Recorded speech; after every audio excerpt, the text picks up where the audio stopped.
Lecture 2.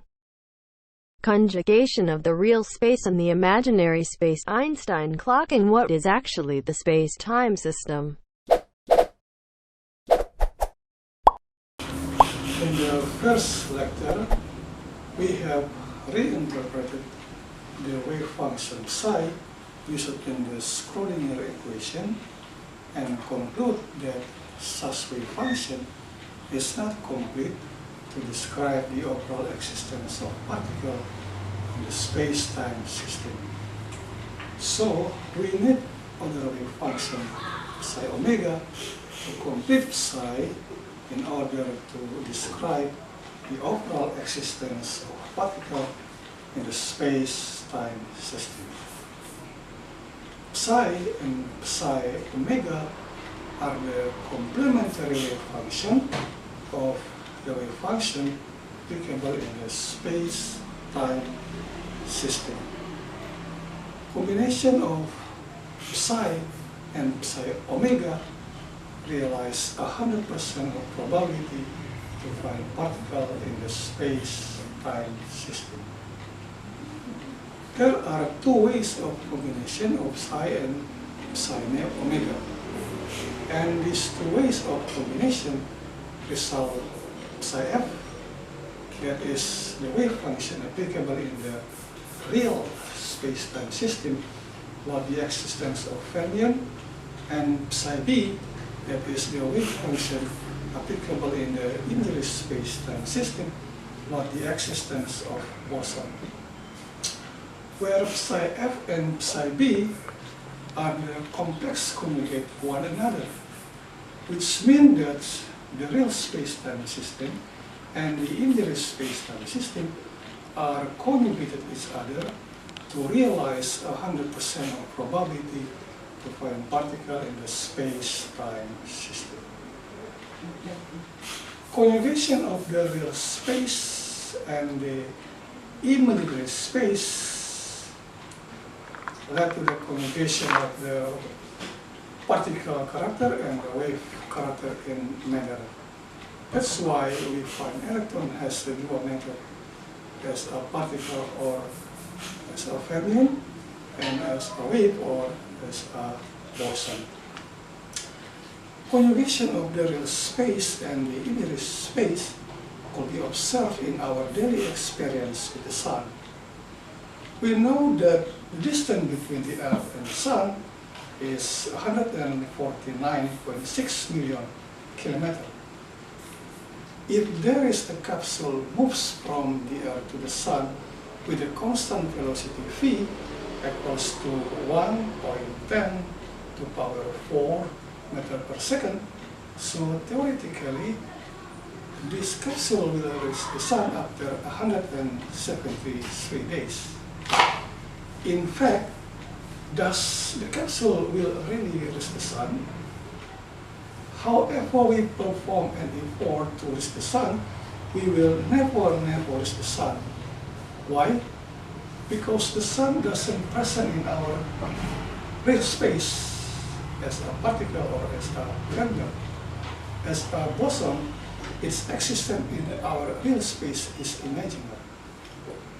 Conjugation of the real space and the imaginary space is responsible to our daily experience with the sun. Conjugation of the real space and the imaginary space could be described if we have an universal clock applicable in the two space. Such universal clock is Einstein clock that works based on the transfer of light signal from one observer to another, and synchronization based on the Einstein principle of synchronization of the stationary clocks. This principle states that if there are two observers, one in point A and other in point B with their stationary clocks, so their clock will be synchronous one another if the time needed for light to move from A to B is the same to the time needed for light to move from B to A. So the distance between A and B is L sub O, equals to Ct sub O, where T sub O refers to the synchronous time interval between the two clocks. This can be described as follows.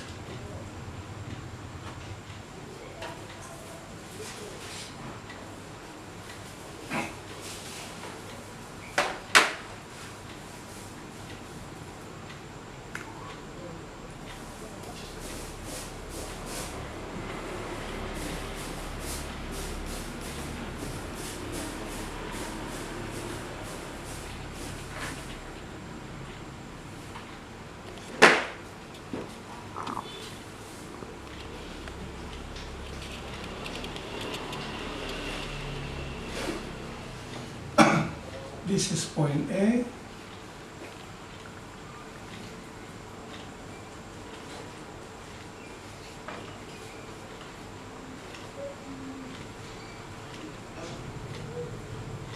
And this is point B.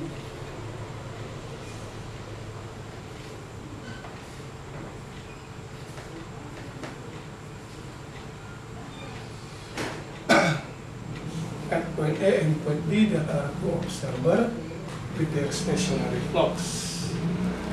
The distance between A and B is L sub O is equal to CT sub O, where T sub O refers to the synchronous time interval at the clocks of the observer at point A and point B.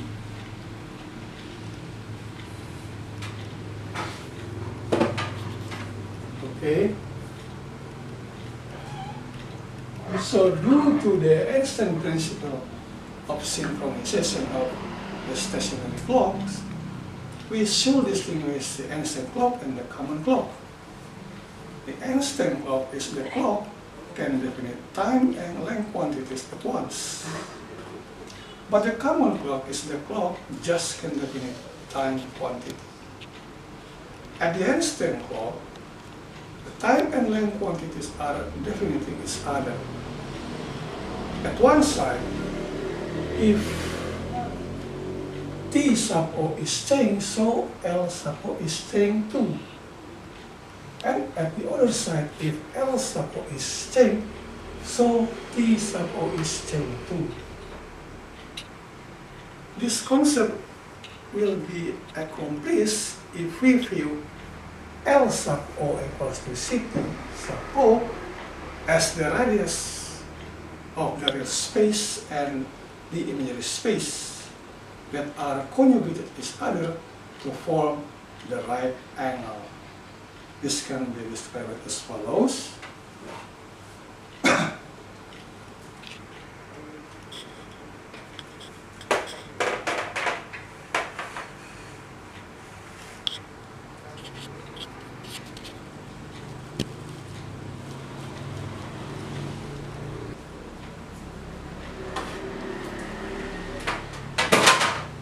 Okay, this is the real space. The real space.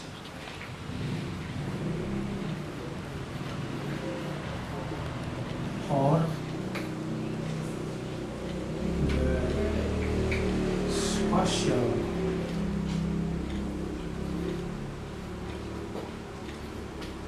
coordinate system.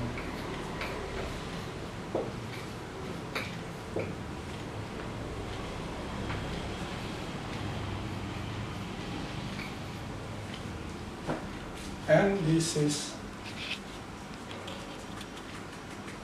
the imaginary space.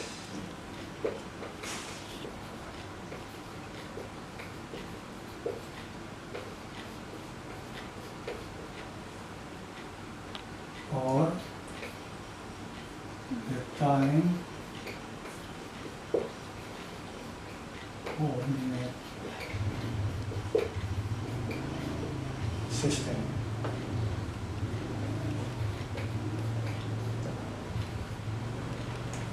And this is a conjugation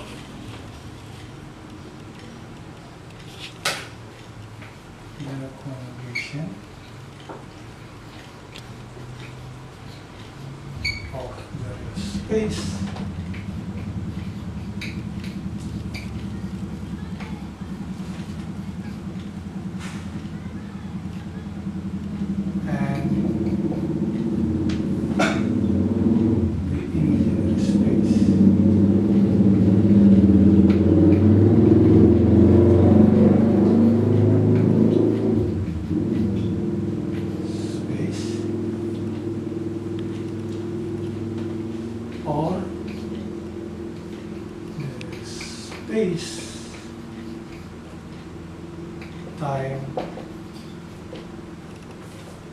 coordinate system.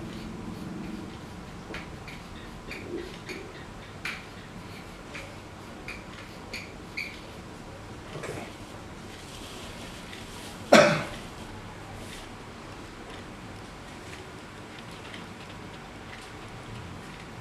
In this description, the radius of the real Earth, L sub O, stay horizontally, which means that if the space rotates, it will rotate horizontally. On the other hand, the radius of the imaginary space stay vertical, which means if the space rotates, it will rotate vertically. And due to the conjugation of the real space and the imaginary space, the position of the observer at point A and point B with their stationary clocks are overlapped at the center of the real space and the imaginary space. It means that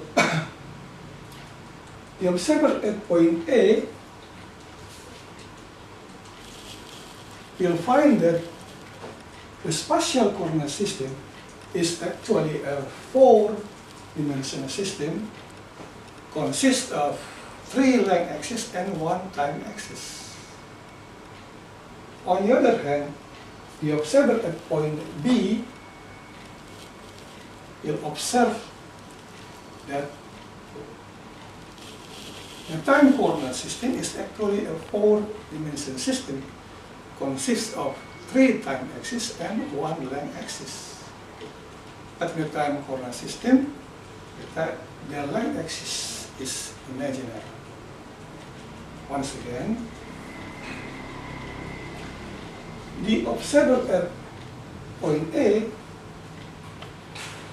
that is in the spatial coordinate system, will find that the spatial coordinate system is actually a four-dimensional system, consists of 3 length axes and 1 time axis. But in the spatial coordinate system, the time axis is imaginary.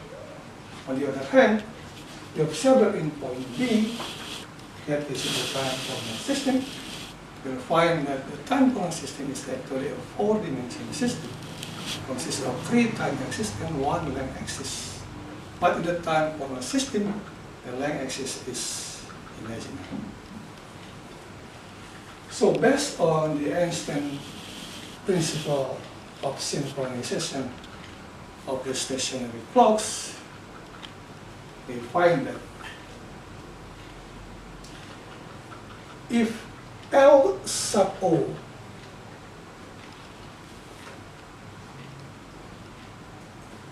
definite the radius of the real Earth is changed, so T sub O definite the radius of the imaginary space is changed too. On the other hand, if T sub O definite the radius of the imaginary Earth of the imaginary space is changed, so L sub O definite the radius of the real space is changed too. That's why we should distinguish the Einstein clock and the imaginary clock, because the Einstein clock is the clock can definite length and time quantities at once, but the common clock is the clock just can definite time quantity. So Einstein principle of synchronization, the stationary clock is accomplished for the cross-border motion at the real space and the imaginary space,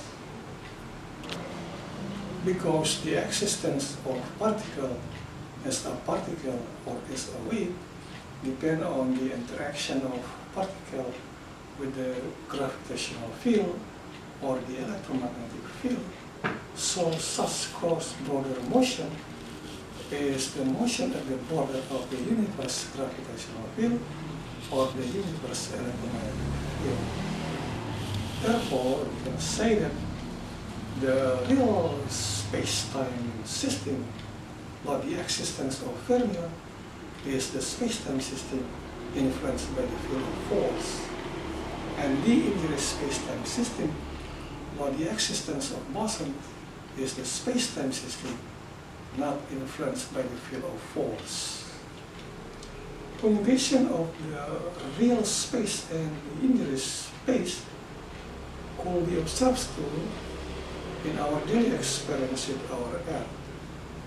There are two lines divide the Earth to two parts, both horizontally or vertically. Those two lines are the latitude and the longitude. The latitude is the line divide the Earth into the north part and the south part. And the longitude is the line divide the Earth into the east part and the west part. The latitude is the line, the length track passed by the sun as long as the rotation of the Earth. And the longitude is the line that the time track appears due to the rotation. If the Earth rotates horizontally, so the time track will appear from 0 hour to 12 hours and back again to 0 hours difference to the Greenwich time. In this situation, we can say that the length track of the sun defines the time track. On the other hand, if the Earth rotates vertically, so the length track will appear from 2 pr sub O to 0 and back again to 2 pr sub O, difference to the length of equator 2 pr sub O, where r sub O refers to the radius of the Earth. Our real Earth is the Earth rotates horizontally from east to west. But our imaginary Earth is the Earth rotates vertically from north to south. Due to the horizontal rotation, our real Earth has magnetic spin, and it has two polar regions. On the other hand, due to the vertical rotation, our imaginary Earth has no magnetic spin, and it has no polar region. So our real Earth is a particle or a fermion, but our imaginary Earth is a wave or a boson.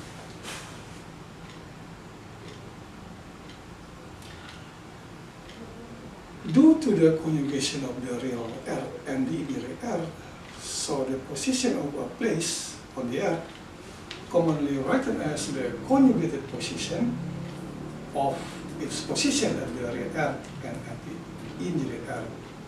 For example, the position of 0 degree latitude, 0 degree longitude, state the position of a place on the equator line and on the same longitude with the Greenwich city. Conjugation of the real Earth and the imaginary Earth is the conjugation of a two-coordinate system. That is to say, the real coordinate system and the imaginary coordinate system. Because on the real Earth, length definite time, so the real coordinate system is the spatial coordinate system. And because on the imaginary Earth, time definite length, so the imaginary coordinate system is the time coordinate system. We know that the spatial coordinate system is actually a four-dimensional system, consists of 3 length axes and 1 time axis. And the time coordinate system is actually a four-dimensional system, consists of 3 time axes and 1 length axis. So the position of a coordinate point P at the spatial coordinate system will be written as E x point y point z point t x, where x point y point z refers to the position of p at the latitude, and t x refers to the position of p at the longitude. On the other hand, in the time coordinate system, the position of coordinate point P could be written as E Tx point Ty point Tz point x, where Tx point Ty point Tz refers to the position of P at the longitude, and x refers to the position of P at the latitude. So the position of coordinate point P at the latitude and the longitude state that P is present at the shell of the real space and the imaginary space, or at the shell of the spatial coordinate system and time coordinate system. It is the same to the position of a place on the Earth shell or the position of an electron at the atomic shell.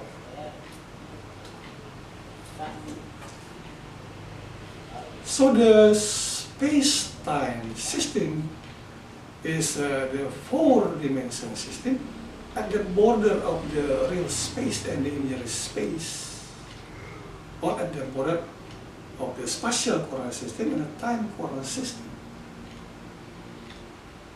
And we have to conclude that the space-time concept is the concept of space at the border of the real space and the imaginary space, or at the border of the spatial coordinate system and the time coordinate system. Okay? Don't forget to subscribe and share.